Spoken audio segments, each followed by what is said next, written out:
Chapter 70. Tranquility, it is because I was foolish then that I am wise today. O thou philosopher, who sayest nothing except the actual instant, how short-sighted are thy views! Thine eye is not adapted to follow the subterranean work of the passions. By M. Goethe. This conversation was interrupted by an interrogation followed by a conference with the advocate entrusted with the defense. These moments were the only absolutely unpleasant ones in a life made up of nonchalance and tender reveries. There is murder, and murder with premeditation, said Julian to the judge as he had done to the advocate. I am sorry, gentlemen, he added with a smile, that this reduces your functions to a very small compass. After all, said Julian to himself, when he had managed to rid himself of those two persons, I must really be brave, and apparently braver than those two men. They regard that duel with an unfortunate termination, which I can only seriously bother myself about on the actual day, as the greatest of evils and the arch-terror. The fact is that I have known a much greater unhappiness, continued Julian, as he went on philosophizing with himself. I suffered far more acutely during my first journey to Strasbourg, when I thought I was abandoned by Mathilde, and to think that I desired so passionately that same perfect intimacy which today leaves me so cold. As a matter of fact, I am more happy alone than when that handsome girl shares my solitude. The advocate, who was a red-tape pedant, thought him mad, and believed, with the public, that it was jealousy which had led him to take up the pistol. He ventured one day to give Julian to understand that this contention, whether true or false, would be an excellent way of pleading. But the accused man became in a single minute a passionate and drastic individual. As you value your life, monsieur, exclaimed Julian, quite beside himself, mind you never put forward such an abominable lie. The cautious advocate was for a moment afraid of being assassinated. He was preparing his case, because the decisive moment was drawing near. The only topic of conversation in Besançon and all the department was the cause célèbre. Julian did not know of this circumstance. He had requested his friends never to talk to him about that kind of thing, but on this particular day, Fouque and Mathilde had tried to inform him of certain rumors which in their view were calculated to give hope. Julian had stopped them at the very first word. Leave me my ideal life. Your pettifogging troubles and details of practical life all more or less jar on me, and bring me down from my heaven. One dies as best one can, but I wish to choose my own way of thinking about death. What do I care for other people? My relations with other people will be sharply cut short. Be kind enough not to talk to me any more about those people. Seeing the judge and the advocate is more than enough. As a matter of fact, he said to himself, it seems that I am fated to die dreaming. An obscure creature like myself, who is certain to be forgotten within a fortnight, would be very silly, one must admit, to go and play a part. It is nevertheless singular that I never knew so much about the art of enjoying life, as since I have seen its end so near me.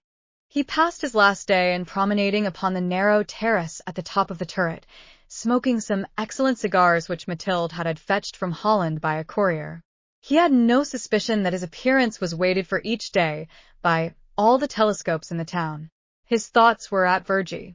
He never spoke to Fouque about Madame de Renal, but his friend told him 2 or 3 times that she was rapidly recovering, and these words reverberated in his heart, while Julian's soul was nearly all the time wholly in the realm of ideas. Mathilde, who, as befits an aristocratic spirit, had occupied herself with concrete things, had managed to make the direct and intimate correspondence between Madame de Fervaques and M. de Frilair progress so far that the great word bishopric had been already pronounced. The venerable prelate, who was entrusted with the distribution of the benefices, added in a postscript to one of his niece's letters, this poor Sorel is only a lunatic. I hope he will be restored to us. At the sight of these lines, M. de Frilair felt transported. He had no doubts about saving Julian, but for this Jacobin law which has ordered the formation of an unending panel of jurymen, and which has no other real object, except to deprive well-born people of all their influence, he said to Mathilde on the eve of the balloting for the 36 jurymen of the session, I would have answered for the verdict. I certainly managed to get the cure and acquitted. When the names were selected by ballot on the following day, M. De Frilair experienced a genuine pleasure in finding that they contained 5 members of the Besançon congregation, and that amongst those who were strangers to the town were the names of M. Vailnaud, de Moirod, de Cholin. I can answer for these 8 jurymen, he said to Mathilde. The first 5 are mere machines. Vailnaud is my agent. Moirod owes me everything. De Cholin is an imbecile who is frightened of everything. The journal published the names of the jurymen throughout the department, and to her husband's unspeakable terror, Madame de Rênal wished to go to Besançon. All that M. de Rênal could prevail on her to promise was that she would not leave her bed so as to avoid the unpleasantness of being called to give evidence. You do not understand my position, said the former mayor of Verrières. I am now said to be disloyal and illiberal. No doubt that scoundrel Vailnaud and M. de Frilair will get the procureur general and the judges to do all they can to cause me unpleasantness. Madame de Rênal found no difficulty in yielding to her husband's orders. If I appear at the assize court, she said to herself, I should seem as if I were asking for vengeance. In spite of all the promises she had made to the director of her conscience and to her husband that she would be discreet, she had scarcely arrived at Besançon before she wrote with her own hand to each of the 36 jurymen, I shall not appear on the day of the trial, monsieur, because my presence might be prejudicial to M. Sorel's case.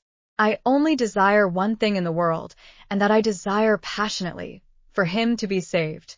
Have no doubt about it, the awful idea that I am the cause of an innocent man being led to his death would poison the rest of my life, and would no doubt curtail it.